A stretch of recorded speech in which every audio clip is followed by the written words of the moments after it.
laughter all over the place. We're gonna have a real good time, feel good time. Nothing's gonna take this good day smile from my face. We're gonna have a good time. We're gonna have a good time. It'll be so legendary. Sherri's got you feeling good. And now, your host, Sherri Shepherd.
Oh my gosh, woo!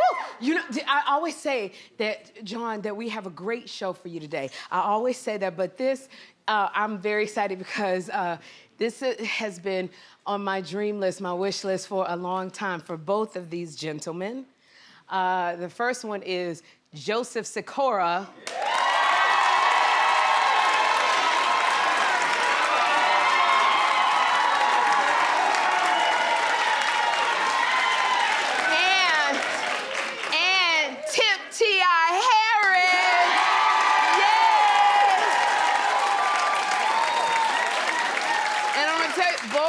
Different reasons, because T.I. just I had met T.I. when he came on The View, but he was starting out stand-up comedy, and I remember going to the Comedy Store in Hollywood, and I walked in the green room, very small green room, where the comics who were going up, I was up next, and you go there to just kind of rest, and I walked in, and I saw like 10 big men in the green room, and T.I. was at the end of all of the men. And he hugged me, and I was just like so excited. He did stand up too, and I was like, "Are you gonna come on my show?" And he said yes, and a lot of people say yes, and you don't ever see them, but he made good on his promise, and T.I. is here. I'm so happy. And then that doggone Tommy from Ghost. That daggone Tommy. Let me tell y'all something. Ladies, clap if you love Tommy. That's what I'm talking about. Because let me tell you something. Tommy just fit the bill because he crazy. And that crazy kind of sexy. So I loved it. And then I just really fell in love with Tommy. We saw him at the Essence Music Festival. I really fell in love with Tommy, and I'm gonna ask him about it. When he picked up La Anthony, and he lifted her up, remember he put her on that countertop? That one right there, I say, oh, he can pick up a black woman. I like that. Yes. I think I ran through the door and I scared him just a little bit, because I came at him screaming. Because I don't know, I just had this fantasy I was gonna come at him screaming, run, and jump in his arms. And that look that he had on his face, that look that said, oh, Jesus, here she comes. But it's okay. I'm so happy that Joseph and T.I. are here to talk about their new horror movie, Fear.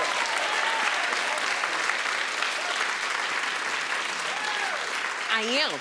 And what else we got going on? Oh, my goodness. Good morning, John. Good morning, Sherri Shepherd. Ooh. You know, it's very interesting seeing you ready to risk it all today. Like, that's what the kids say. You know, we do the game, Keep It Up with the Kids. Yeah, I'm ready to You're risk ready it all. to risk it all today with Joseph Sikora. But I have to tell you, The staff is so excited the two of them are here. I went upstairs to their dressing room. It was so many people in the hallway. Oh, I thought I was goodness. at Coachella.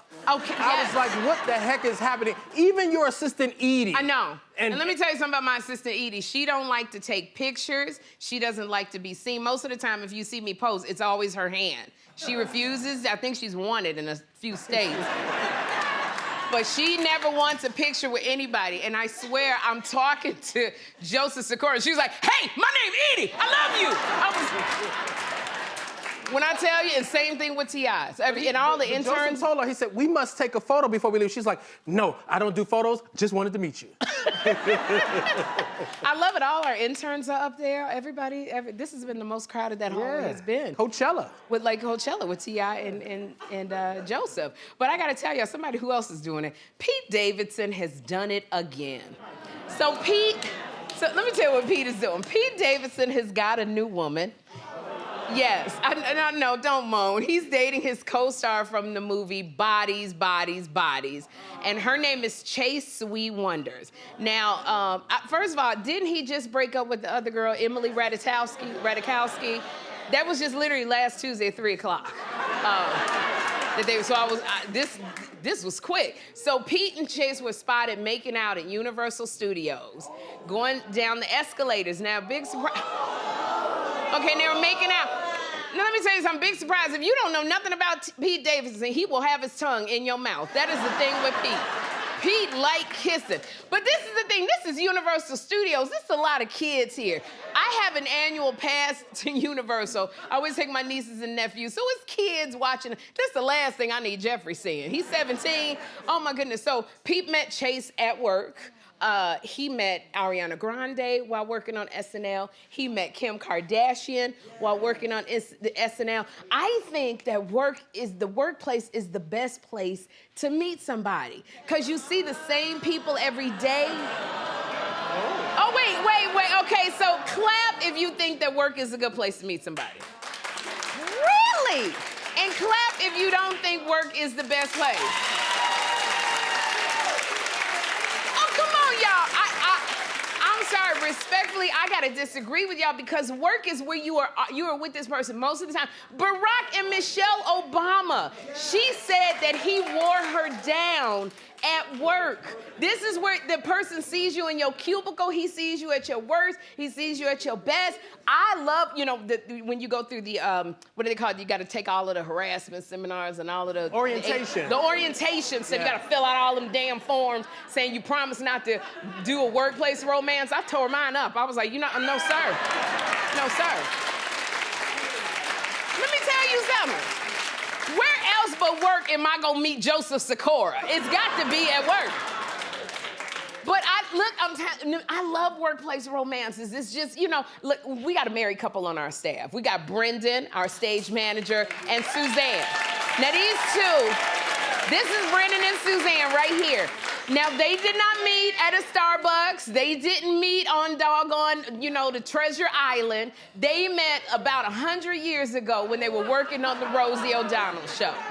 And they met, and they are still married. So look, still married. 25 years. How many years? 25 years we've been married. 25 years. Mm-hmm. He wore me down, and I married him. And he wore you down. So how do y'all do it working together?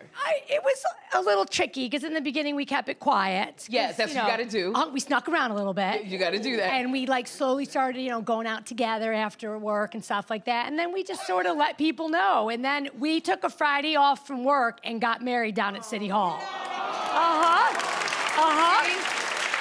And what do you say, Brendan? Say nothing. And you say... No, she was into me. He pursued me. Hot pursuit. I had to give in. Okay, first of all, they look like two identical twins arguing right now. They both look like...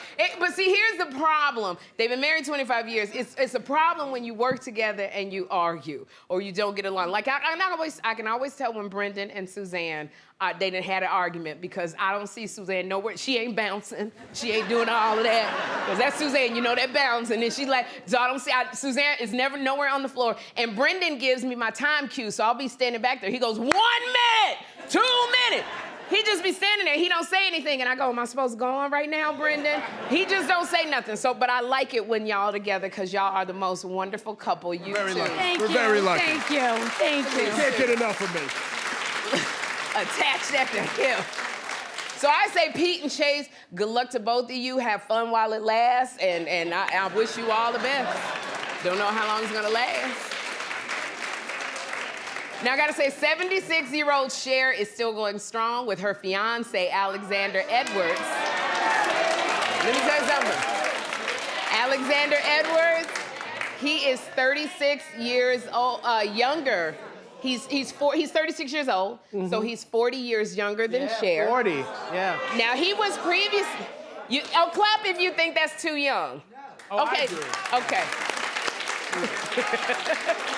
Got a couple men, couple women. Now, he was, Alexander, he was with Amber Rose, correct, John? He was yeah. with Amber Rose for a minute, and they did not make it. But the paparazzi caught up with Cher and Alexander and asked how the engagement was going, and this is what Cher said.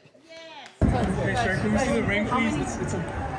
It's pretty. Let's see the ring. Let's see the ring. Let's Let's see the ring. There you go, nice. How's the engagement? How's the engagement? Are you guys engaged or is just the ring? Okay. When's the wedding?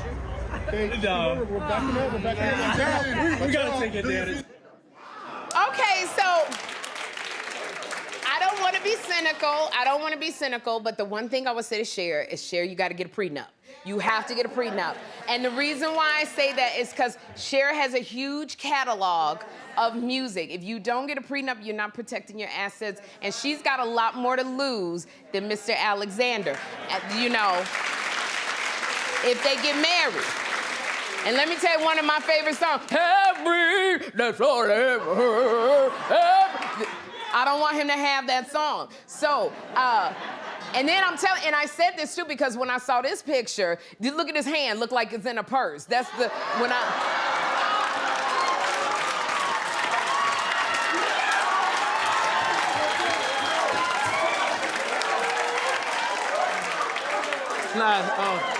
And look, ladies, that's the kind of thing that we notice, especially when you somebody's sister or auntie. You like, wait a minute, where that hand going? So I just say, I love seeing Cher happy and glowing. She's an older woman. She not like my auntie. My auntie 86, and she cranky as hell. Cher is a different kind of woman, and I love it, and I love to see her happy. I love to see her glowing, so this is good. She was glowing in that clip now. She was glowing. I think it's a win-win for both of them because I think that she loves this. You got a younger man, he's paying attention to you, he makes sure, because when you hang out with young people, you feel more vibrant. You want to play around. Oh, she's feeling vibrant, all right. Yeah, I think she needs to feel vibrant, because here's the thing, and I'm glad she with this one, because she's used to men who fan out over her, who dance at her concert. I just am happy she's with a man that don't know the words, if I could turn back time. You get what I want. So Cher, if you are happy, girl, and it's going all right, then I'm happy for you. You go and do it. That's what I'm talking about. Now, Jennifer Coolidge, she says that she had a very nice perk while she was filming her new movie with Lenny Kravitz. She told Access Hollywood she saw a whole lot of Lenny. Take a look. It was that's a very sexy place to go to make a film. Yeah. And we had a blast. It was a really cool group of people, a really cool group of actors, and Lenny Kravitz had a room that was like out my balcony. It zeroed in. It somehow the point of view was just all on Lenny's balcony, so I saw everything. I love it. Women this age are going for what they like, what they want. First of all, let me tell you something. If I'm shooting a movie with Lenny Kravitz in the Dominican Republic, I'm bringing my own high-powered binoculars. Even if my room wasn't facing Lenny Kravitz, I would find him with my high-powered binoculars. Because I just want to see him up close. And here's the thing, and everybody going, it's spying on Lenny. Lenny knows exactly what's going on. Lenny knows people are snooping and looking at him. He is not the victim here. He probably left them curtains open on purpose. Let me tell you something. I bet you It is in Lenny Kravitz's contract that he gotta have sheer curtains. Okay? He probably sitting there smiling, knowing that she's just spying on him. He probably drinking coffee, butt naked, because he know Jennifer Coolidge. Smiling, look at her. Look at her. Lenny know what's up. Lenny knows what's up. He's going, yeah, I'm gonna show her my White Lotus. I got you. Lenny know what's going on. Woo, my goodness. Well, I gotta tell y'all this. That daggone Lenny Kravitz. An Indiana man has gone viral after going to McDonald's. He ordered a sausage McMuffin, but when he got his order, he got a surprise. Take a look. I just went to McDonald's and he's handing me my sausage McMuffin and this bag. Well, what's in this bag? Deposit. Why? Just a couple $1,000s here. And I have to return this because I'm a good person, I guess. Why would you guys do this to me? You know how bad I want this money? Why put me in this situation? Oh my goodness, so how many of y'all were clapping because he did the right thing and turned it in? Oh, that's nice. How many of y'all really mean it when y'all clapped? Yeah, fewer people. Now, so he returned the money. They gave him $200 and free McDonald's for a month. Okay. So clap if you would have returned the money.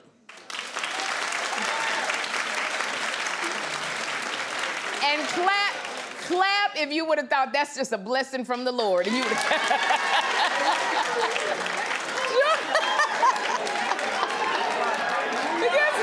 That's right. Sherri, I would have kept that money and given 10% to my church. You know what I think? Look, here's the thing. I think if you had been praying and praying for a blessing of some money and something like that happened, you know that's the answer. But if you just randomly get it, I think in your spirit you know whether you should return that money or not. Like for me, I'm so scared of karma. I think that I would have returned. I think they should have gave him more than $200. I do think that they should, because that's a big deal. And then at first I said that, maybe they should have given him McDonald's for life. Yeah, but if y'all think about it, do you really want that McDonald's cheeseburger in your stomach for life? Like, do you really want, because, those cheeseburgers will last in your car underneath the seat forever. So I'm glad you returned the money, and I know the blessings are gonna flow over because you did the right thing, sir. You did. Y'all don't go anywhere because up next, we're chatting with Joseph Sikora and T.I. Harris.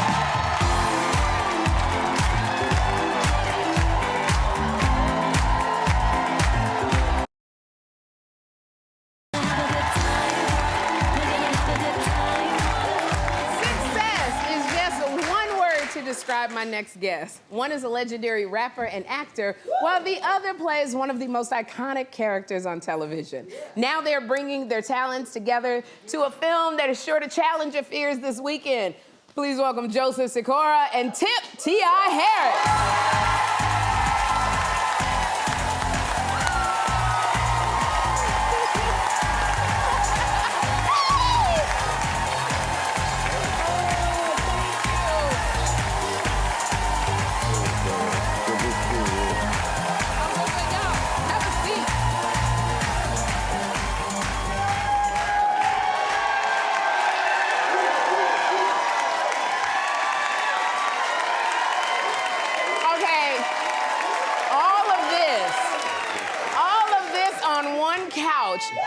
Both of y'all have so much swag. T.I., you're from Atlanta.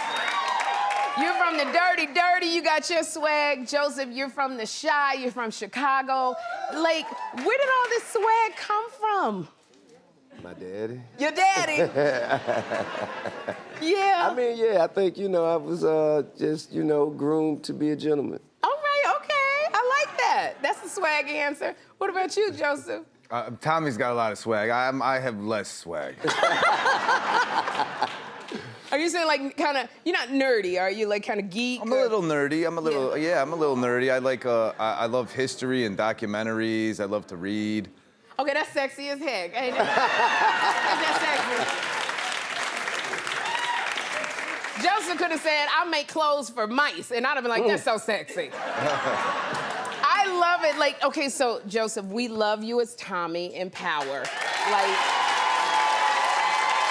this, I'm telling you. 'Cause look, Tommy. Okay, I gotta get through this. Tommy crazy as hell. Tommy was in love with his woman, then the woman disappeared, they was hot and heavy. Tommy would go in and just get and smoke you in a minute. Yeah. But it's so funny you playing this character, but you grew up as a theater kid. Yeah. I started in the theater when I was 10 years old. I auditioned at the Goodman for, Christmas Carol was every season. Couldn't really sing. So I got to play way out in the suburbs in Lake Forest, which is, as you know, it's quite a bit outside the city. So we had to, it was a long drive. I mean, as a little kid, it's like a 45-minute drive seems like it takes half your day. Yeah. Look at the picture. That's you right there. That was a Goodman Theater. That was the last show in the old space. It was Zoot Suit. It's the 25-year anniversary of Zoot Suit with my great friend Eric Aviles from Humboldt Park, who may or may not be appearing in Power Book 4 Force in the second season. Ooh, love it. But yeah, so the theater was an excellent training ground. Chicago theater, you can just go from one thing to another thing. When people say, are you scared of getting stereotyped as Tommy? I was like, well, I had the luxury of, doing 50 professional theater productions, so you play a lot of different characters, so I got really lucky. And we can see it. And then T.I., we love you as a rapper. I mean, we could just remember all of your songs. Everything that you released. Thank you. Now, first of all, I can't believe this. You're releasing a final album soon? Yeah. What? Yeah. Okay. Why are you smiling? We're not happy about this. I mean, because it's just the perfect way to move on to the next phase of life, you know what I mean? To kind of bookend the chapter and begin new endeavors. Okay, and so I can get with that aspect because it's an evolution, and you're evolving, and I loved it because you are now into stand-up. You're doing, which is, I think, it's very courageous because stand-up is not for the weak. Right. So you're in stand-up. So what made you say, I want to do stand-up comedy? Well, I mean, quite honestly, I had no say in the matter. Man, I've always had an enormous respect for the craft, and I have a lot of friends who are comedians. One of my partners named K-Dub, he was hosting an open mic night. I went there, and there was a guy on stage, and he was having a horrible go of it. And K-Dub and I could agree he was having a bad time, but couldn't agree why. So we arguing at the bar. K-Dub looked at me and said, well, I've been in this 20-something years, and you know so much. When you gonna get on stage? I was like, whoa, chill out, man, come on. And so he go up there, and he grabs the mic, and he says, coming up on stage next, whether he knows it or not, Tip T.I. Harris. And I was like, oh, bro, are you serious? And that was like 54 weeks ago. Oh, my January gosh. 12th, and I got hooked. I got my first laugh. I got hooked. I've been doing it ever since. It is addictive. It is very addictive. I got to give you that. Yeah. And I know, Joseph, people, like, we are addicted to Ghost, we're addicted to Tommy and all of the, your shows, but have you had any crazy encounters with, like, fans? I think one of the crazier encounters was season 3 of the Power Show. You remember when Tommy kills the Holly character, played by Lucy Walters? Yes. The way, chokes her, kills her and the unborn child, and I was walking down in the financial district by my favorite frozen margarita place. And I had a lady say to me, listen, she's like, Tommy, I don't want a picture. I don't want an autograph. I just want you to choke me. Oh, my goodness. Oh, my goodness. I did not oblige. How do you turn a fan down when they ask you that? I told her I didn't bring my choking hand. Okay, so I told the audience I was gonna ask you this question. We all saw it when you and Lala had your scene, when you made love for the first time. You put her up on that counter. Yep. What did you have to go through to get to just be who you had to be in that scene? Not much. Respect to Lala is obviously a gorgeous person, love Lala. inside and out. But she is very choreographed. I mean, it's unfortunately, and not to break anybody's dreams here, but those scenes, sex scenes, and Tip can talk to this too, is that sex scenes are a lot more sterile than they come across. Hopefully, than they come across. I ain't really did. No, never did a sex I scene? ain't really did. You know, I did a little kissing. I did a little kissing here and there, but I ain't never went full like. Well, this one that Tommy does, nothing looks sterile about it. If you have any questions. I know. Well, you may not have had it. You may not have had it on the screen, but the relationship that you have with your wife, that was a horrible segue. I'm about to say, what are you saying, Sherri? That was such a terrible segue. You got a relationship. I love it with Tiny, your wife, and your children. Yes. I love the way you love. That's all the kids. That's my little gang right there.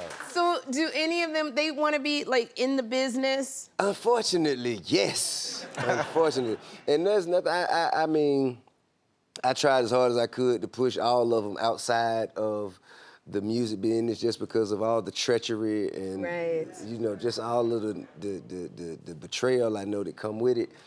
But they all most of them are just kind of fluctuating. You know, my oldest daughter, her name's Anique, she started the OMG Girls, her and my wife, a while ago.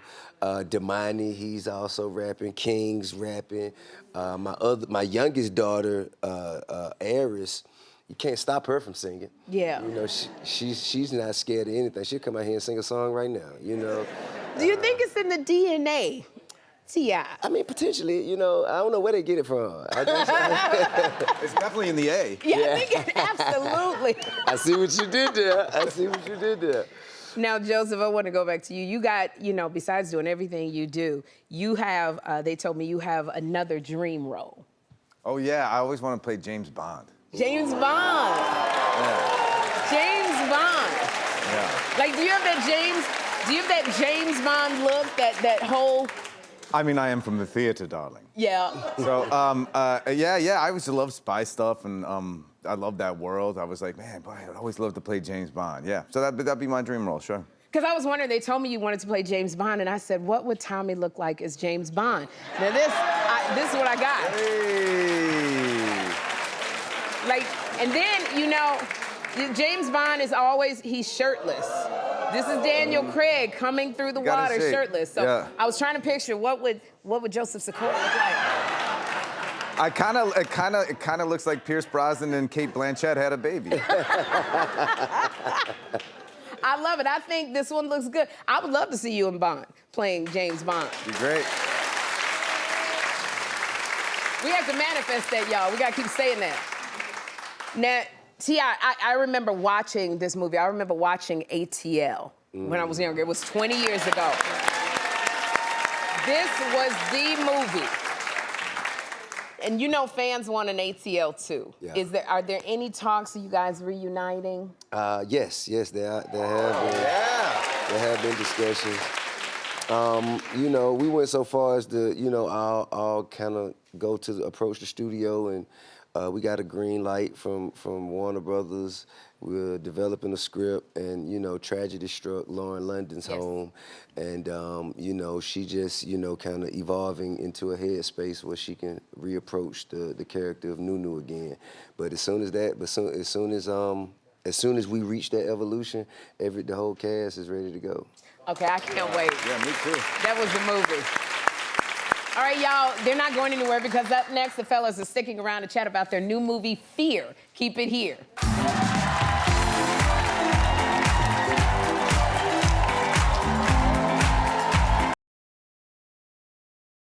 We are back with Joseph Sikora and Tip T.I. Harris. Okay, can you tell us about Fear? Man, it's a psychological thriller horror story that takes place at a real haunted lodge. Yeah, it was really haunted. Yeah, oh, was it? Yeah, in Strawberry, California. Yeah, exactly. And the spirits that haunt this lodge they tap into your fears and anything you internally are afraid of, and they manifest them in real life. So this group of friends who, you know, all confess with their mouth and kind of admit to their fears, they have to see how they're going to handle them manifesting in real life. Oh. I mean, it's reflective of real life, you know, because your fears, if you stay in your head and you manifest these fears, you speak them, you think them, you put them into existence, you make them real. I mean, fear is real. It's a true physical manifestation. It really But is. through faith and through love and through trust, you can overcome your fears. That's right. And so there is a lesson in this film as well. Oh, absolutely. Now, you guys brought with you the director, Deon Taylor, who is in the audience. Yes. Deon, I'm trying to see. Hey, Deon. Right there he is. So, Deon, as the director, what's it like directing T.I. and Joseph? Oh, man, it's incredible. Two of the most talented people we have in the space right now. But what I loved about working with them both is they were not afraid or in fear to be different in this movie.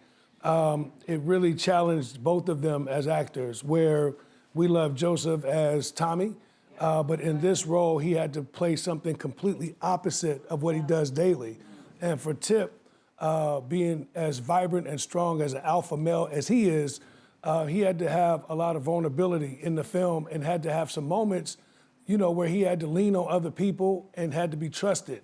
And so it's a really, really special film. But we just love the fact that we got to play with the subconscious in the movie. Whatever it is you're manifesting, yes.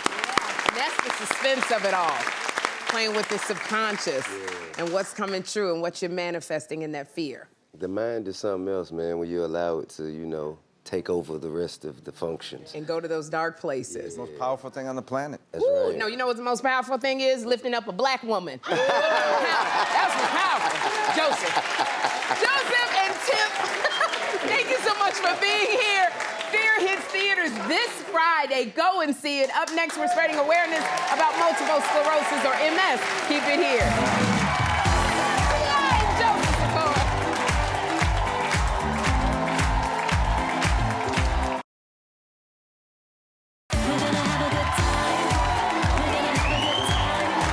Nearly 1 million Americans are affected by MS, which is why our friends at Genentech want to spread awareness about the condition. So here to tell us what we need to know is board-certified neurologist and MS specialist at the Joy Life Wellness Clinic, Dr. Mitzi Joy Williams, and the founder of the advocacy group We Are Ill, Victoria Reese. Hello, Dr. Williams. Hello, welcome, Victoria. So I know a lot of us have heard of MS, but I don't know if everybody knows exactly what MS is. Dr. Williams, can you explain that? Absolutely. So MS is an autoimmune disease where the immune system attacks the central nervous system, and that includes the brain, the spinal cord, and the nerve to the eye.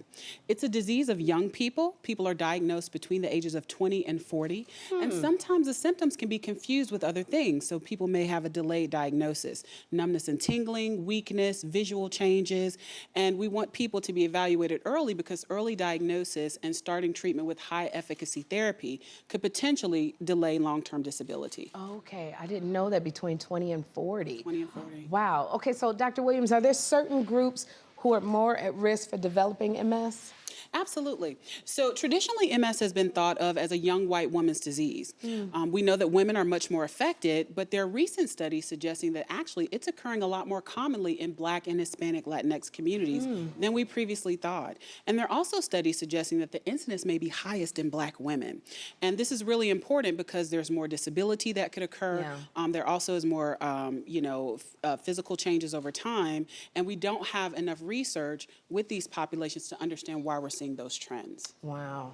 You know, Victoria, as a Black woman, and Dr. Williams is talking about our group, can you tell us what your experience is with MS? Sure. So I was diagnosed in 2012 at the age of 25. I just started to pursue my career as a talent agent in Los Angeles, and I started to notice I was having numbness and tingling in my legs. It actually took me about 6 months to actually see a doctor about it because I thought it would pass. But when I did go see my primary care physician, I was dismissed and I was told that it was just stress. So my symptoms started to get worse. And one day I woke up with an excruciating migraine and I had numbness in my face. So they sent me to get more MRIs, and that MRI came back showing 9 lesions on my brain. So 9 lesions on your brain? So it was confirmed that I had MS, and I was really shocked because I thought it was a white woman's disease as well, and I was terrified because I knew that that was the first day of my new normal. Well, you know, Dr. Williams, if you know that there's no cure for MS, then what is the research that's being done to help patients? Yeah, so there's a lot of research that's being done. It's a really exciting time in the field of MS, and we manage MS like we manage other chronic conditions. One of the things that I'm really excited about is the focus on diversity and inclusion in clinical trials. And we're actually partnering with Genentech, and I lead the CHIMES trial, which is the first ever clinical trial focused on Black and Hispanic Latinx people living with multiple sclerosis. So we're really excited about it. And in a group where people often say, oh, these people don't want to participate in trials, we actually enrolled ahead of time and we over-enrolled. We had more people than we anticipated. So really exciting, but we certainly need more research, and we want people to get involved and talk to their healthcare providers about how they can get involved in research and in what ways. I'm so glad to hear that. That you're paying attention to us. But is there any advice that you would give to somebody who has been recently diagnosed with MS? Yeah, so my advice would be to get involved in the MS community, find your community, and to utilize the resources that are available, because there are resources available. After I was diagnosed, I noticed there was a lack of representation of Black women in the MS space. I didn't see myself. So I was inspired to start my own advocacy organization, We Are Ill. We Are Ill. Yes, and we are redefining what sick looks like, and ultimately helping Black women have better health outcomes. And I think educating yourself is also important. We recently sat down and had a conversation as part of the MS Visibility Project, and there were Black women from all different connections to MS, care partners, people living with MS, and myself as a physician. And we talked about things like how to advocate for yourself, what's unique to our experience, what does it mean to be vulnerable? And I think that we have to have these conversations, and that turned into a video series that people can view. So we want them to join the conversation. Yeah, and that would have been knowing how to advocate for yourself might have saved you a lot. You know, you might have found out earlier about MS, and that's such a big deal. We go to the doctor and they dismiss us. So I love that, and that's a set of videos that we can see. Ladies, thank you so much.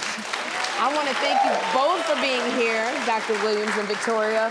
For more info and to watch the full videos from the MS Visibility campaign, check out gene.com/MS. We'll be right back.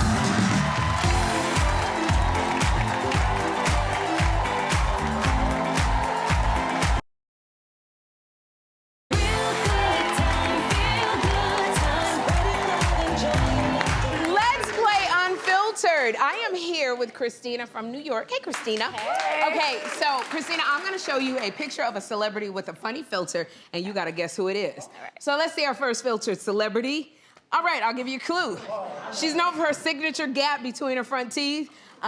She's most recently announced her 40th anniversary tour. Madonna. That was you? Okay, thank you, Christina. Come on, Paolo. This is Paolo from Chicago. Let's see our next filtered celebrity. All right, here's some clues. His smile has captured the hearts of 117 million followers on Instagram. His dark, dreamy eyes make him a certified lover boy. He's been linked to Rihanna. Oh, can I phone a friend? No, we ain't got no friend. I'm your friend. Well, give me a hint. Drake. Drake. Oh my gosh, you got it, Drake. We got it. Come on over here. Now this is Marge from Kansas City. Yeah. Marge, let's see our next filtered celebrity. Okay, so this one right here. She's a celebrity. She bears it all on the red carpet with her jaw-dropping looks. Now, Chicago isn't just where her ex-husband is from. It's the name of their third child together. Chicago West. She's been accused of filtering her own photos on her Instagram. Her mother is Chris. Kim Kardashian. Oh, well, there you go. Okay, and again, come on, you guys. Thank you all for playing. And you are all going home with a $100 gift card to Slate Restaurant. We'll be right back.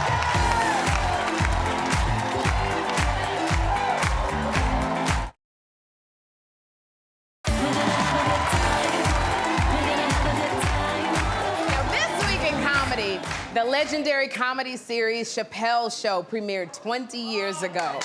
Now, Chappelle's Show was full of irreverence, humor, and iconic characters. The show ran for 3 seasons and was critically acclaimed and made Dave Chappelle a household name. TV Guide included it on their list of TV's top 100 shows, and it was one of Entertainment Weekly's instant classics. Now, my favorite moments include Dave playing the president and his iconic portrayal of Rick James. I'm Rick James, bitch! We'll be right back.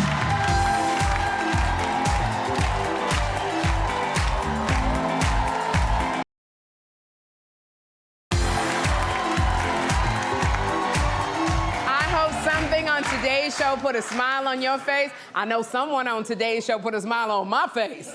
So tomorrow from MSNBC, journalist Simone D. Sanders Townsend will be here. Plus from Gossip Girls, Thomas Doherty is here. Until then, be intentional about having a good time. Bye.